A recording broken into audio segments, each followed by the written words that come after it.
What's up, guys? It's your boy Reese Boy back with another video. How are y'all doing? All right, guys. So now we're doing healthy choice bowl. This is a healthy choice bowl. This is what it looks like, and then we just decided it with some cinnamon raisin bread, and then we have my coldest water bottle here, guys. So let's talk, guys. Let's talk. I'm on this grind. I'm on this grind.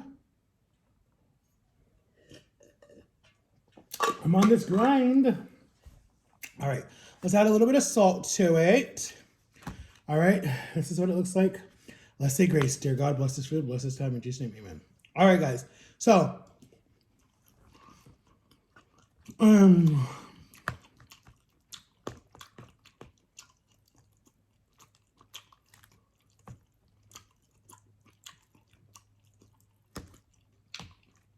story time. Let's talk about some story time.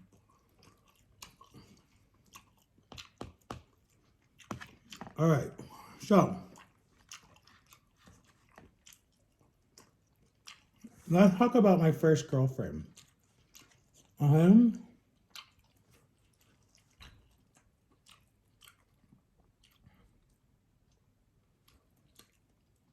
My first girlfriend was, all right, so y'all know I grew up in a really good, well, not good, but I grew up in a Christian family.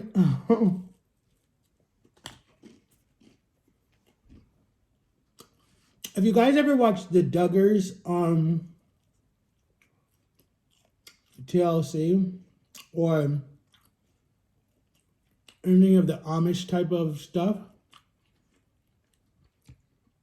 My family was almost like that, like where all girls wear dresses and they're got to be past their ankles and hair has to be really nice and you have to dress really modest and not be like trying to like, you know, try to like invite anybody to like whatever. Like you're not supposed to dress like a hoochie mama, basically, right?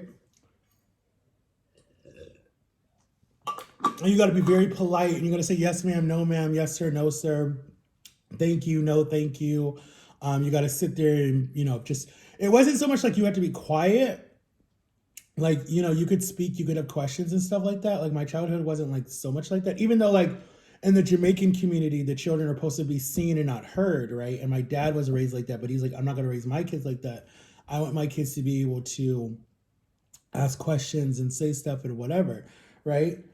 But there were still guidelines and there were still rules, and a lot of us rebelled when we got older, and that happened. So, anyways, I wasn't allowed to date until I was 16 when I knew what I was talking about. My mom made me save myself for marriage. When I was like 12, she gave me some necklace, and it was like her and my dad took me out when I turned 12, and she did that with all the boys and my two older brothers, not my younger brother yet because he wasn't 12 yet. And they took me out to eat. You got to choose a restaurant, and then you would sit down and they would tell you how to talk about the birds and the bees and all that stuff. That's it. You know, they pull out this ring. Not like this. It wasn't like this. But it was more like this. It was more like a band. It was more like a band ring like that, right? They would put it on your ring finger. It was on your ring. I don't even remember what your ring finger is. But they put it on your ring finger, and I think for men this is your ring finger. I think, right? No, it's next to your middle finger. This is your ring finger. So, yeah, you put it on your ring finger, and you would basically tell them, yes, you'll keep yourself pure and clean until marriage, right? And I was like, okay, you know, they didn't know what happened to me, but I wasn't, you know, that's a different story. That'll be in my book, guys. When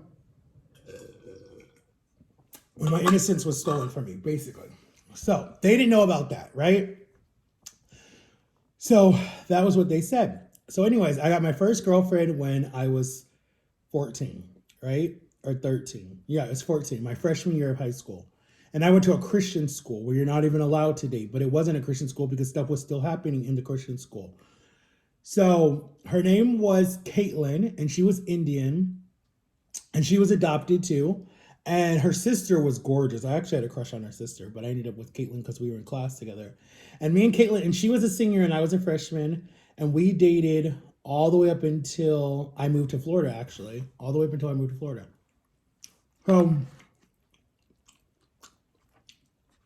That was my first girlfriend. I kissed her. We made out. Our first movie that we went and saw was Coach Carter, with Ashanti in it. That was big at the time. And Channing Tatum was in it. I think it was one of his first movies. He was in it.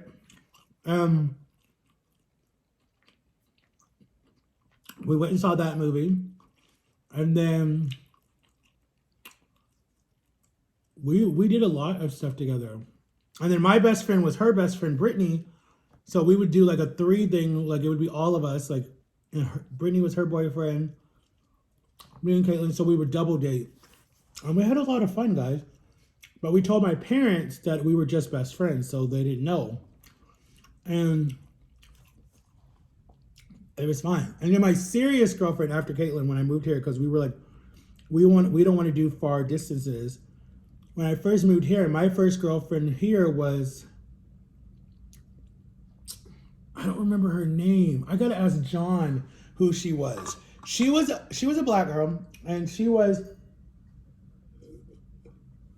really pretty, really pretty. And we dated all the way up until I switched schools, because I never stayed at the same school for 2 years because I'm an Air Force brat. So we moved everywhere. So I've only was at schools for 1 year. It's like I was a bad kid, but I wasn't. So I had to make friends everywhere, right? All around the world. So when we moved into this house in March of 2007, I had to go to the new school and I had to start all over again. So I had to leave all my other friends at my old school and start all over again at my new school, where my cousin went and was like super famous and big because he was like one of the best basketball players at the school.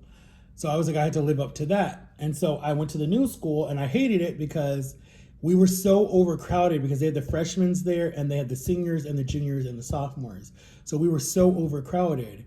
And then it was such a like segregated school. You had the Puerto Ricans, the Spanish, you had the rednecks, you had the blacks, you had the Chinese, you had the Asian, like it was so segregated. So I made sure I had friends with everybody. I was like, it was like I stepped back into the 1940s. Like it was like, are you crazy?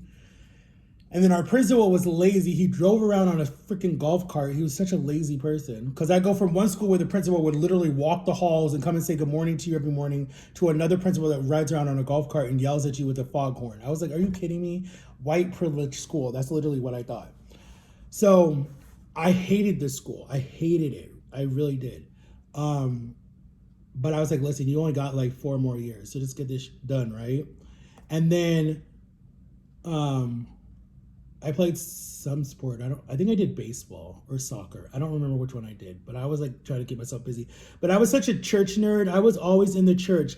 Whenever the doors opened, I was in the church. I was made fun of it because they were like, oh, you're so Christian and you're so boring. You don't want to go have fun. Like I didn't go to any house parties. I didn't do any of that stuff until really my 20s. Like I was literally my whole teen years, I was in the church, literally all the time. And just as where I was happy and I felt safe. I felt like nothing could happen to you in the church, right? So I felt safe. Why did I wrong? And plus, all my friends that I knew since I moved to Florida were at this church. So it was like I still, like my best friend Jeff was there, my friend Brett was there. Other new people coming into the church that I'm still friends with today and stuff like that. You know, we're there. And then I graduated high school. I met my ex, the mother of my son, through her brother, who was my best friend when I first moved to Florida. And then we were hooked. I was with her all through my 20s. Literally, all of my 20s, I was with her. Literally. So, and that was it. So I've dated a few, but I've always done long-term relationships. I've never done, we'd get together, break up. Except my last relationship, we would break up a lot, but it was always long-term. Like, and I never cheated in any of my relationships. I don't believe in cheating. I think you're disgusting if you cheat. I think that once a cheater, always a cheater, unless you really work hard at it. And My biggest frustration with myself right now, because my ex is gone, is that, and I get emotional about it because I gave up on someone that I said I never would give up on. And it's like, I listen to all these stories of people that are like, he cheated on me left and right, she cheated on me left and right, blah, blah, blah, blah, but I'm still with her because I love her. And it's like, I gave up on my ex and who knows what happened. And it's like, and then listen to our son speak about how, like, I made his life miserable when I left.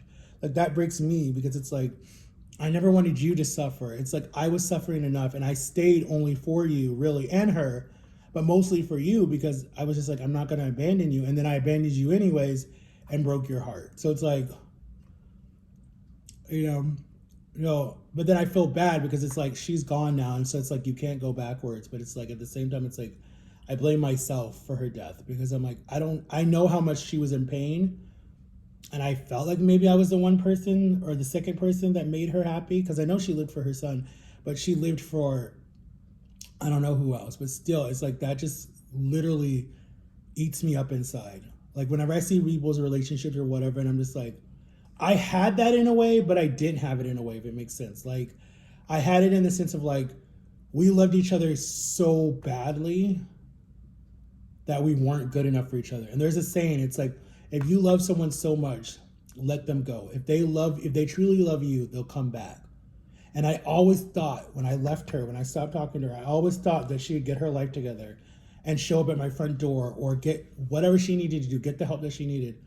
And we would have our family back and we would have that little girl that we wanted. I always thought that secretly. No one knew that. I always thought that in my heart. I was like, she'll get her together and come back to me. Because it wasn't like she loved me because she could use me, and it wasn't like I loved her and I was stupid and she was like, oh, I could get him to do whatever I wanted him to do. Like we truly loved each other and we literally we got each other. Like it's just, I don't know. I miss her. It's hard sometimes. It's like literally hard sometimes because I look at videos and I look at different stuff and I'm just like, damn it, man. Like, why couldn't, I don't know. I just feel like, did I break you to the point where it's just like you were done? Or was it whatever else was your problem? Like, that's my biggest guilt. That I'm like, crap. Like, did I really damage you that much? It's like, I put all my hurt and anger and I walked away from you when you needed me the most. And it's like, did that destroy you? Or was there something else there that I didn't know about? Like, I don't know. So I get frustrated when people are like, oh, you gave up on her, blah, blah, blah, blah, blah. I'm like, I didn't give up on her. It's like we both were dying. So it's like, what was I supposed to do? Literally. But anyways, I love you guys. Make sure to like and subscribe. Turn on my notification. Oh my God, I can't talk. Turn on my notification bell. I'll see y'all tomorrow with another video, guys. Go try your healthy choice bowl. They have so many different kinds, guys, that are good. And I didn't even finish mine and I'm almost full. So, excuse me. Go get you guys one. Peace out. I love ya. Bye-bye.